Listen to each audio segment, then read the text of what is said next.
Is it foolish of me to disclose the truth to my brother while implicating our parents? I, a 36-year-old man, formerly collaborated with my 35-year-old brother and our parents in a company. Our vision was for my brother and me to eventually lead the business, creating a family legacy. Over the past decade, I honed my skills across various departments, gradually ascending to a position of overall leadership. Meanwhile, my brother gained renown for his relentless work ethic, willingly tackling any challenge and reliably completing tasks. But when it came to leading people or managing projects, he really struggled. If he had to organize or supervise a team, things would quickly go downhill and become a mess. Despite these struggles, my parents always had his back. They wouldn't let me give him any constructive criticism or call out his mistakes, even if they were obvious. They wanted to protect his feelings at all costs. Instead of telling him the truth about where he needed to improve, they transfer him to another department or tweak his job description so he wasn't responsible for anything critical that could harm the company if he didn't handle it well. They never had a tough conversation with him about his shortcomings. They just kept things peaceful by avoiding conflict, sugarcoating his performance, and keeping him away from tasks that could put the business at risk. I was also complicit in this.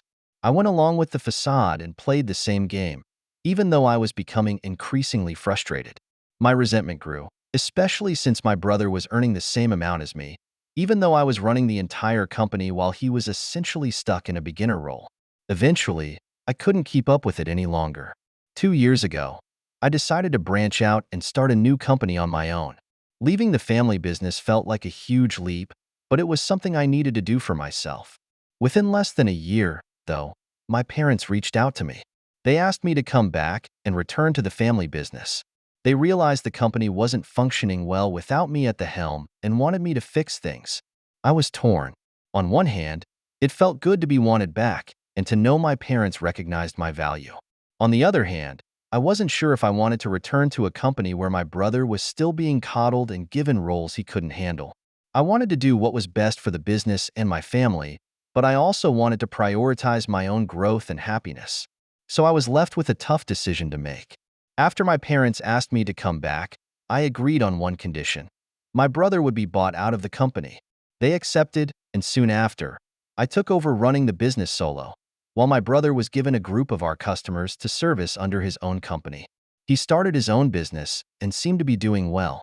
Life was good for me, or at least that's what I thought. Then one day, one of my employees approached me with some unsettling news. They mentioned that my brother had been stealing products from our warehouse. The employee assumed that because my brother and I were family, there was some sort of agreement between us. However, that wasn't the case. He was just plain stealing. When I confronted my brother about it, he didn't deny it. Instead, he launched into a tirade about how I never respected him and called me a fool for being mean, unfair, and all sorts of things. He went on, blaming me for everything he thought was wrong with our relationship. At that moment, I decided to stop lying and told him the truth about everything that had been kept from him for the last 10 years. I told him how our parents had shielded him from criticism because they didn't want to hurt his feelings, but knew he couldn't run the company effectively. I explained that they protected him from facing the reality of his shortcomings, and that's why he was never told when he was doing a poor job. I had also played along with this, but I couldn't keep lying anymore. He was furious. Now, my parents are mad at me because he's completely cut them off. He's gone no contact, as people call it, and they're worried that they won't ever see him or their grandkids again. My parents blame me for the fallout, but I just couldn't keep hiding the truth any longer. So am I the idiot for finally telling my brother the truth, but throwing my parents under the bus to do so? Edit to give you more background. It wasn't like my brother was thrown into his role without preparation or support. We made sure he got informal training on different aspects of the business, like how to manage the books or oversee projects at job sites. We also provided formal training through specialized trade courses and management programs. He wasn't left to fend for himself. He just never seemed to care enough to really understand the business or try to step up. Ultimately, I left the company because the environment had become toxic and all the resentment that had built up was weighing me down. But I decided to come back because my parents' retirement savings were tied up in the company. If there wasn't a family member to run it or an opportunity to sell it off, they would have lost everything. Even now, I still run the other company I started. I felt like an idiot for how I handled things with my brother. When I came clean to him, I shared the truth and also tried to apologize for my role in the whole situation. But in doing so, I basically threw my parents under the bus by revealing how they had covered up my brother's mistakes to protect his feelings. So now I'm wondering if I was wrong to do that. Was I the idiot for laying out the truth and causing a rift in the family? Or was it better to finally be honest, even if it meant breaking old patterns and facing the consequences head-on? Now for the comments. Everyone sucks here. So, you and your parents are such successful business people, masters of the universe, but you were never able to give your brother bad news. I feel bad for your employees. Everyone sucks here. Your brother for stealing, your parents for not communicating properly and pretending he's doing a good job, and you for playing along for many years and then, out of the sudden, tell him everything without talking to your parents first and giving them the chance to be there for a conversation with the two of you. Story 2. Am I the idiot for telling my sister she can't bring her boyfriend to my wedding and potentially ruining our relationship? My sister and I have always been close, like best friends who could share everything. But ever since I got engaged, things between us have been super tense. I'm 28 and she's 24, and we've been at odds about everything wedding related, like the bridesmaid dresses, the decorations, and even the flowers. It seems like we're butting heads about every little detail, and it's frustrating because I imagined this would be a happy time for both of us. But our biggest disagreement so far is about her boyfriend, who's 37. They've only been dating for a few months, so he hasn't been a part of our lives for long. I don't feel comfortable having him at the wedding. It's a small, intimate ceremony where we've only invited people who are really close to us, people who've shared in our lives for a long time. We didn't want any strangers or people we barely know there because it's important for us to feel surrounded by people who truly care about us on our special day. When I explained this to my sister and told her she couldn't bring her boyfriend, she got furious. She accused me of being selfish and inconsiderate of her happiness, saying I wasn't thinking about what was important to her. She even threatened to skip the wedding altogether if he couldn't come, which really hurt me. I tried to keep my cool and explain my concerns calmly, but I stood firm on my decision. I told her it's my wedding day, and I want it to be filled with love and the presence of those who have been there for me throughout my life. I didn't want to compromise on that, but now I'm worried I've made things worse. My sister hasn't spoken to me in days, and she's barely even answering my texts. It's like there's this big, uncomfortable silence between us, and I'm scared she might not show up at the wedding. I don't want to ruin our relationship, but I also don't want to give in and set a bad precedent where she might expect me to give up on my boundaries for the sake of keeping peace. It's so hard because I want my sister to be happy and feel included, but I also have to stay true to what's important to me on my special day. I keep going over it in my head, wondering if I could have explained my point of view better or found a middle ground that would have made her feel more at ease. But she's so upset, and it's clear she feels like I'm not considering her feelings at all. I don't know if she'll come around and understand where I'm coming from, but I hope she does because I can't imagine walking down the aisle without my sister being there by my side. I just want us to find a way to be close again and not let this argument come between us. Am I the idiot for standing my ground and potentially sacrificing my relationship with my sister on my wedding day? Now for the comments. Not the idiot. You have a valid concern. I do want to know why she has had any real say in the wedding so far. You said, we've had arguments over everything from the color of the bridesmaid dresses to the type of flowers we're using. Not the idiot. I don't care what the internet says. Big age gaps where one person is under are a huge red flag. She's an adult. It's her life, yada yada. But we all know that's almost never an indication of an equal, happy, healthy relationship. That, combined with your vague distrust of this guy, is all I need to know to say that you're not the idiot for not wanting him to be a part of your big day. Story 3. Am I the idiot for blowing up on my son's girlfriend? My husband thinks I'm right, but I need more opinions. Hey, everyone. I'm a 52-year-old woman, and my niece helped me put together this post because I want to see what others think about this. Here's the full story, so bear with me. I have 3 sons, all boys, ranging in age from 13 to 20. My eldest son, who's 20 years old, has a girlfriend who's 19. She's over at our house a lot, which might not seem like a big deal, but we live in a pretty small house, so things can get crowded easily. She's a nice girl, but she can really get on my nerves because she's almost always around. It's like she's made herself at home in our space, which is already pretty cramped.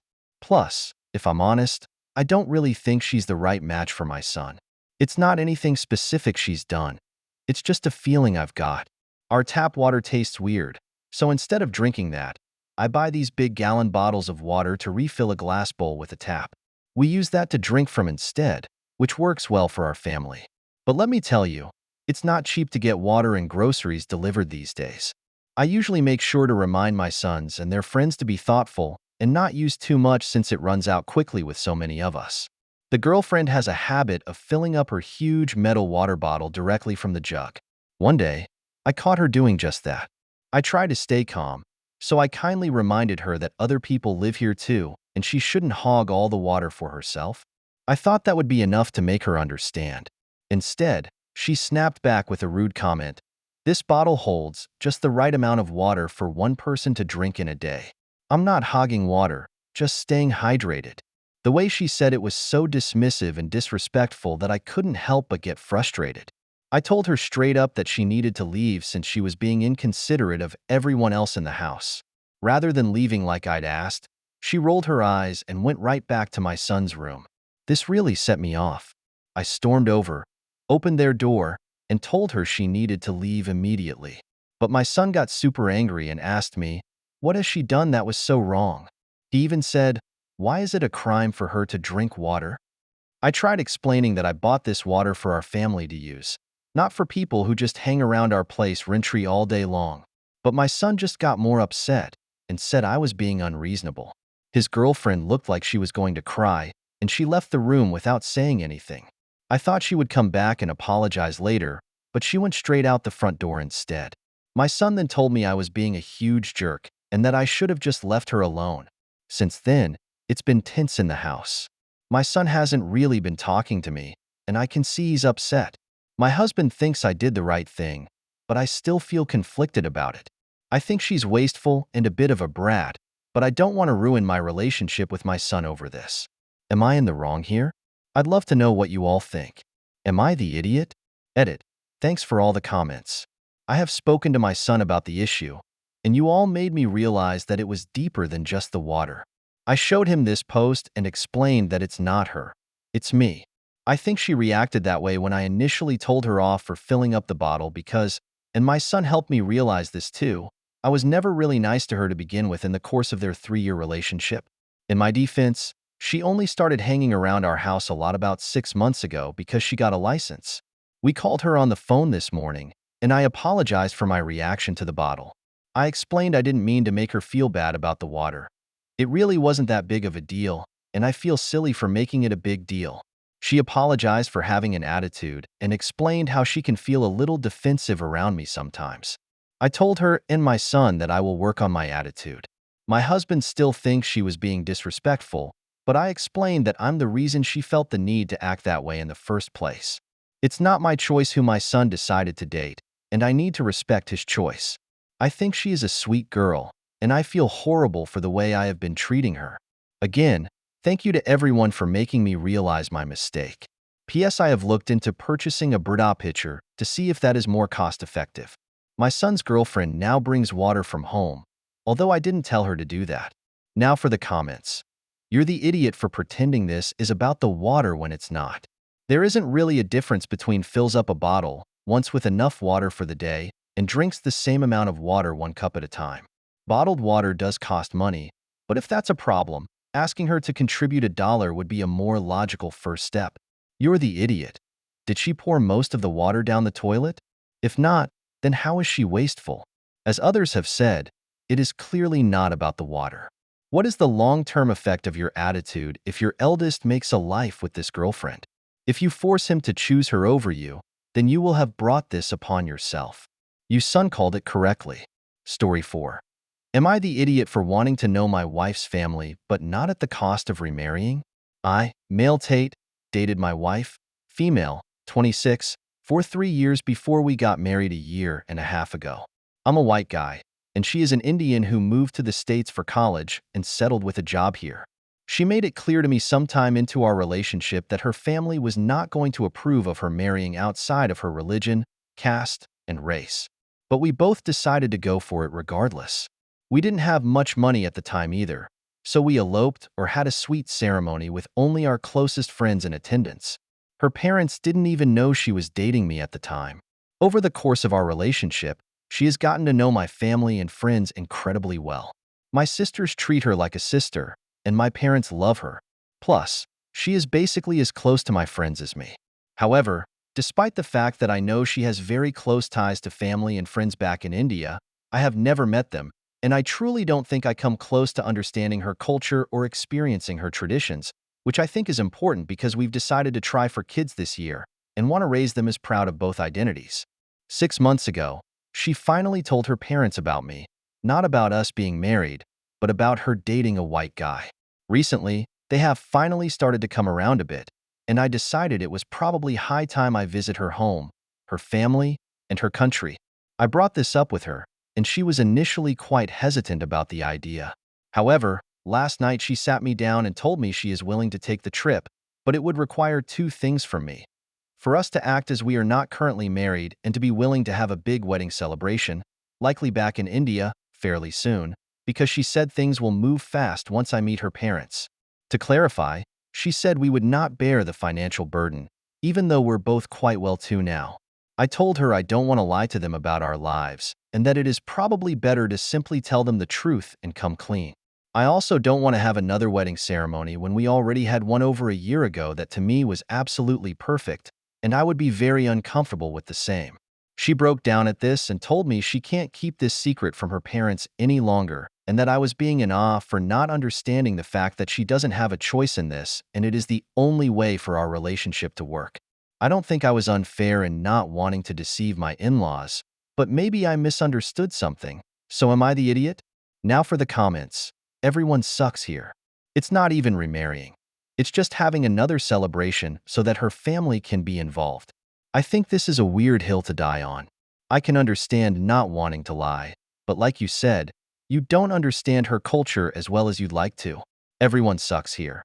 You decided it was time for you to visit her family. She's hesitant but says XYZ will make it so much easier for her and her family. You stomping your feet and not wanting to do something that will help protect your wife, the one you love. Yeah, she sucks for hiding the relationship in marriage, but I can understand it. How exactly do you want to raise kids with knowledge of both identities when you are refusing everything wholeheartedly?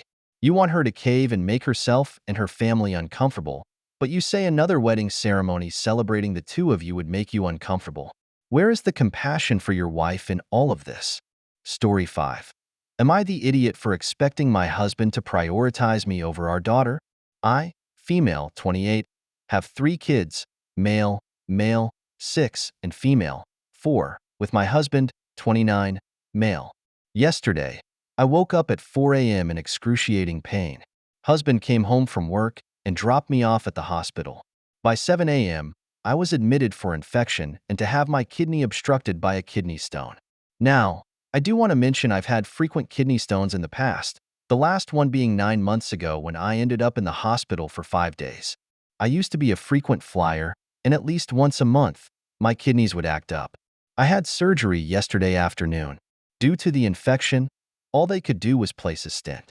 He visits me with the kids on my request before my surgery with our youngest, and then later with all of the kids. Now, before he came to visit me the first time, he asked what I needed from the house. And then, instead of bringing me my belonging, he's decided to go to the library at 9 a.m. because he wanted to attend story time with my daughter at 10 a.m. I was upset, but in so much pain, I let it go. Then today comes around. I messaged him at 8:30, confused he hadn't even spoken to me since 7 p.m. last night, checking in on me, no good night, no good morning, nothing. He explained that he had just woken up and that he was late getting the boys to school because he forgot to set an alarm. He told me after he got them to school, he would message me. Totally get it. No biggie. 10:30 a.m. rolls around, and I'm confused as to why he hasn't spoken to me. I ring his phone, and he texts me and says, "Hi, now we can talk." I express how I'm hurt that he hasn't even spoken to me. He goes on to explain that he had to drop our daughter off at story time. It's 10:30, and he says he's been sitting on his phone in the car since dropping her off. He did not once remember I was in the hospital. Not once did I cross his mind. Now I'm pissed and telling him that I take priority over her going to story time, and he goes on to say that she needs the social skills and so on. I'm aware she needs social skills. In fact, on Tuesday, I took her to the Children's Museum during the school day because there's kids her age. She goes to the library 3 to 4 days a week during story time. I think he should have spoken to me and checked to see if I wanted company over him taking her to story time. Now, I honestly would have probably told him to take her, but the part that nags at me is he didn't even bother checking if I needed something or wanted visitors or if I was okay. This is where I may be the idiot. I think he should prioritize me being hospitalized over taking our kid to story time. TLDR. I'm in the hospital, and instead of checking on me, my husband took our daughter to story time and sat in his car for 30 minutes before I rang him up. I think me being in the hospital should be a priority. Edit.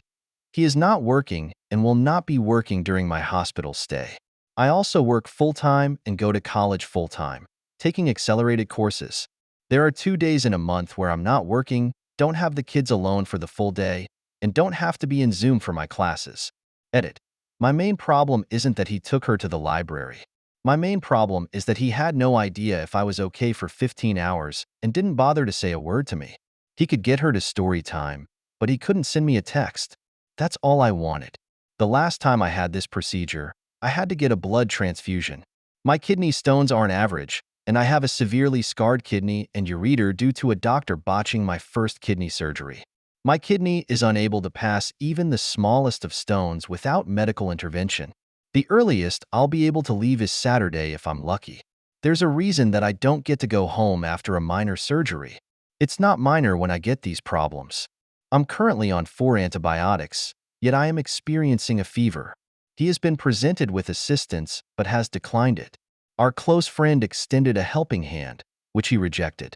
Despite living only 20 minutes away, he refuses to seek aid from his family.